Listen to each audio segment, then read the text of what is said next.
I had the chance to return to the Arabia Steamboat Museum on our recent vacation.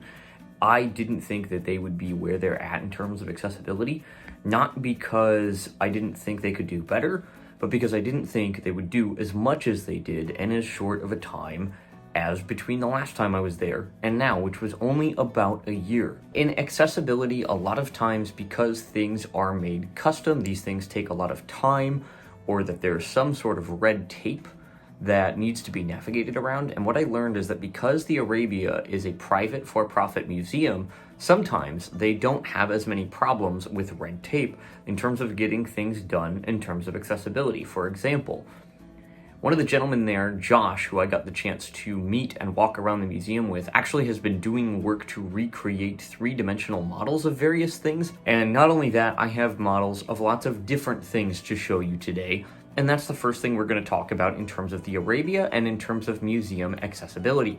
Models are a fantastic way to communicate various aspects of what a museum might be interested in displaying.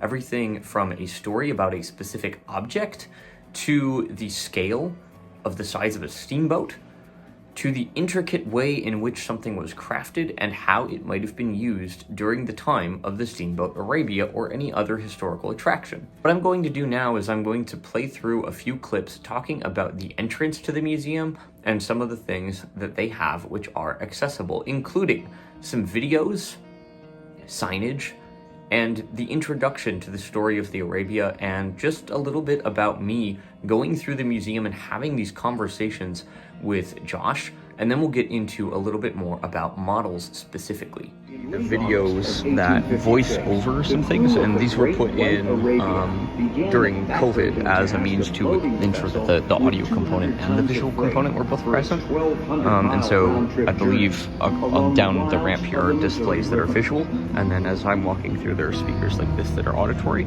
and those are operated by the buttons here that can be pushed so that people can take things more at their own pace.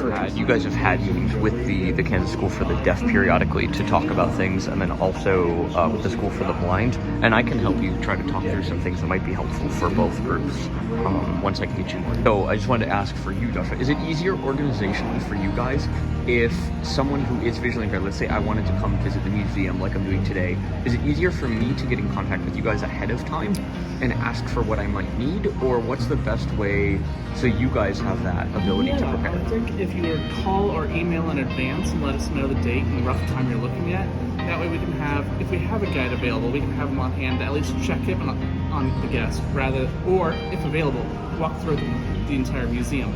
But either way, checking in advance is usually helpful. So now that you've seen a little bit about the intro to the museum and the videos and things like that, I wanted to talk specifically about the recreations that I got to handle while at the Arabia. And this is fantastic stuff.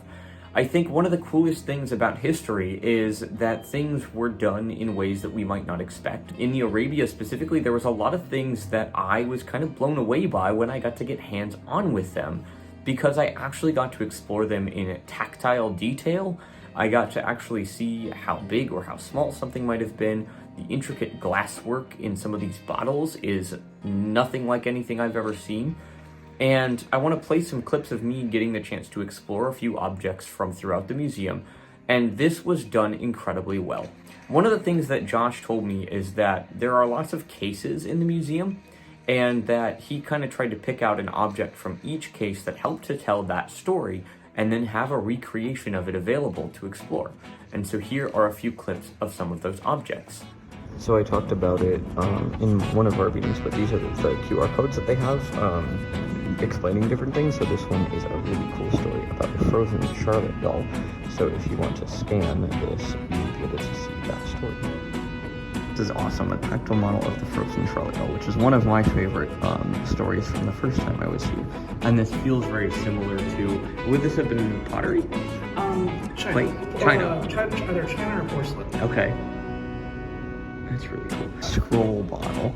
I didn't realize that it was called that because it looked like a scroll with the design, so I can feel the ridges and like the designs, the recreation of the scroll bottle. Wrought iron. This is one of my favorite things from last year because this would have been used for building so many things in a settled place, and it's rough texturally, and the fact that you guys have like a big thing that you can get right hands on with to feel what that material was like, and that's what would have been hauled is impressive.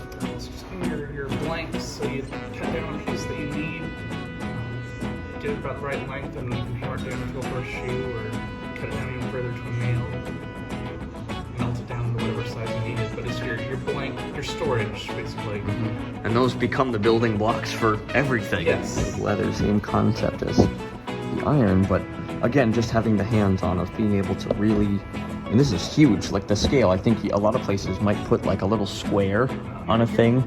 This is, yeah, this is an impressive, and there was a lot of it that would have been needed for things. Cool. I saw these last time. These are giant saws. I'm gonna just point up and hope. Dang. So these would have been used, you said, from getting logs into boards? Cutting logs down into boards. I mean, each of these teeth is the length of like a finger, like half a finger. That's some gnarly stuff. How many people would these have taken? Probably a couple. That I can tell you. Wow. It's probably something more that would have been used in some kind of machinery rather than like This is glass from the cargo. Layered stack after stack inside. And you can feel that it's like, it's still smooth like I would expect a window to be, but the slight variations, especially as a braille reader, it's interesting. Like I couldn't, tell you specific. Oh wait, nope, yes I can. Right here, there's like a bit of I don't know what you call a little it. bit more ripply than Sure. the ones around it. That's pretty wild. Pretty awesome, I have to say. It was really cool to get the chance to explore so many different things. Like I said, the bottles stick out to me. The match cylinder was really cool to explore. And it was really neat to see that there are ways to make things accessible without getting hands on artifacts. So recreations, which is what all of these things were, are a fantastic way to get the chance to explore. So we're in the general store talking about like maybe making a mock-up of a catalog that would reflect some of the items and the prices that they would have been, because that's another thing that visually you could see this and kind of comment on it, but even if it was only one page of a few items, to have an idea for the scale and the prices of what would have gone into a general store, which is... When you talk about having a document that kind of describes the layout of the museum, picture here on this wall, picture there on that wall, display here, that would be a good thing to include. Like in that section, yes, that makes sense. It's relevant to the room that you're in. Yes. Kinds of... Like moving people, yeah. But this one's real delicate, so I'm not entirely sure. Maybe it's just a nicer design for someone, but... And this is the heart bell, you said? That's what I've heard it called. Just because of the top being a heart? Sure. It may have a more formal name, but that I don't know. It's fun. And a match box. It's a match cylinder. That's really cool. Do we know what wood the cylinders would have been made of? If we do, I don't. Okay. Interesting. Yeah, I've never seen a non-box shaped match storage option. Very cool. Perfume bottle. And where were these from? That one was from France. France. My understanding is we had at least 2 different perfumes. Though I think the original names were both lost to time. Both imported from France. That's really cool. Now, what's better than historical recreations, you may ask? And to that, I have an easy answer. Artifacts. Real things from the Arabia that I got to get hands-on with when I visited the Preservation Lab, which is still active. I had the chance to check this out last year, and I saw a couple of boots that were being preserved in various stages.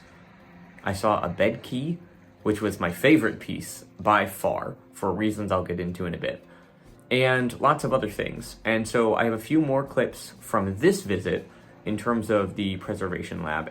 Hey, what are these ones called? The strap hinge? I can't really do this with one hand. Sure.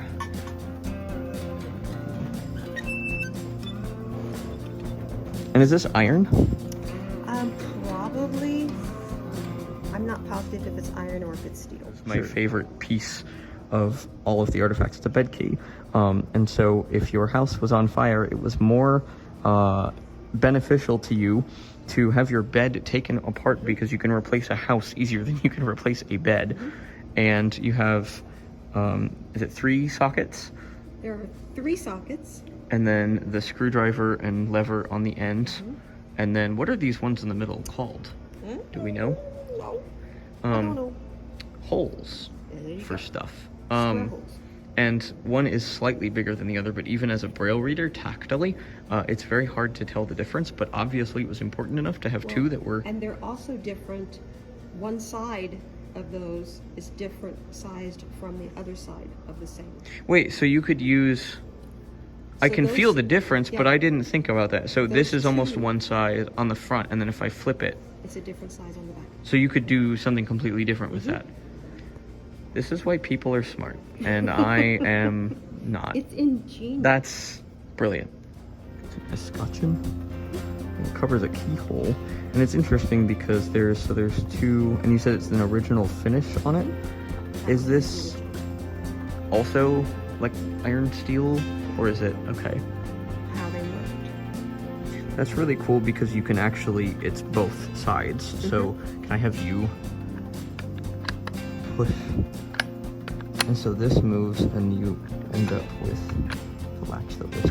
See, that's like, again, we had this figured out. And here I have to give a huge shout out to Melody for time that she gave to allowing me to explore.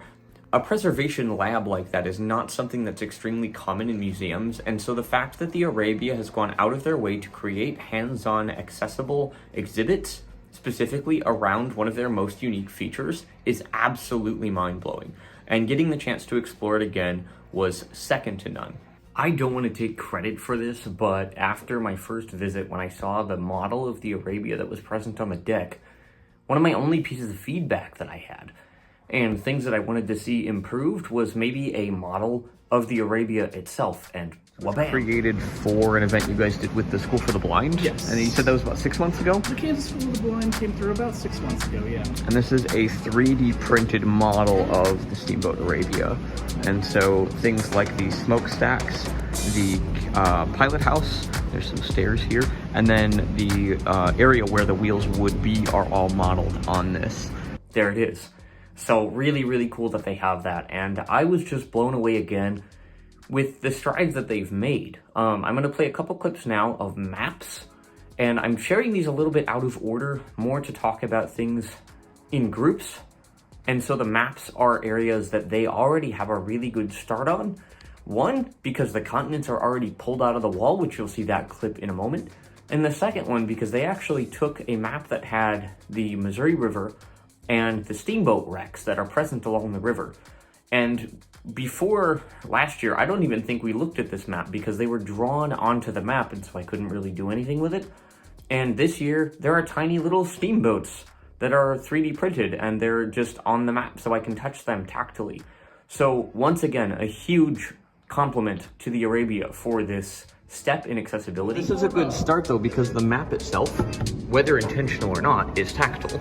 And so if you were able to put the stars, and what I would suggest is that when you put the stars for where the artifacts are from, that they match up, obviously tactily, but then maybe there was one place, like a key, that would say, red star is, is it China?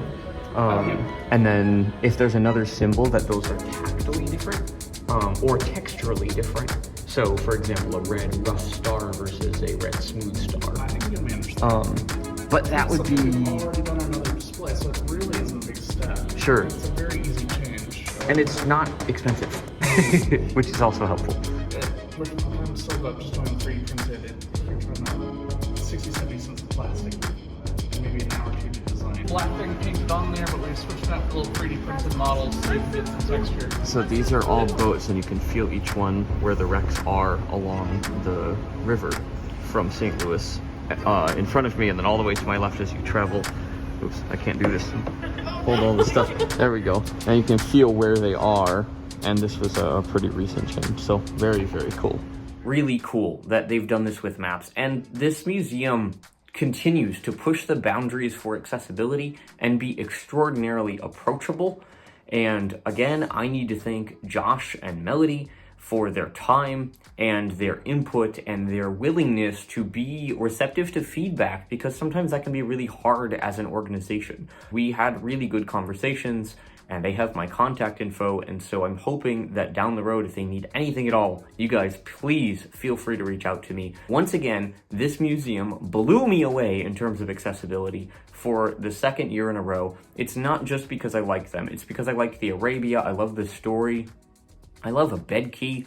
That thing is amazingly engineered for reasons that just break my brain every time I get to get hands-on with it. So really, really cool stuff, and I'm gonna leave it here. So this has been my second experience here, and to Joshua and Melody, thank you guys for your time this afternoon.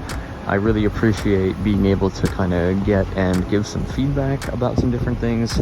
I will definitely be following up with the Arabia as I continue to work on the project I'm working on right now. We are working on developing some specific guidelines for museums on how to make informal education spaces more accessible, and I'm really excited that this coincided with my vacation and I got to come back to my favorite museum that I've probably ever been to, and so I really appreciate everybody's time today, and we'll follow up with more. But this is just a little snapshot of the accessibility that's available at the Arabia. If you're going to go yourself to the Arabia and you have accessibility needs, just communicate that in advance so that they can be ready with a guide and a lot of resources like the ones you've seen today. So thank you for checking this one out. If you have any questions about the Arabia or any of the things that we saw today, just let me know and I will try to answer them in the comments. Thank you, thank you, thank you to Josh and to Melody and to the Arabia for being fantastic to work with. And we'll see you soon. Peace.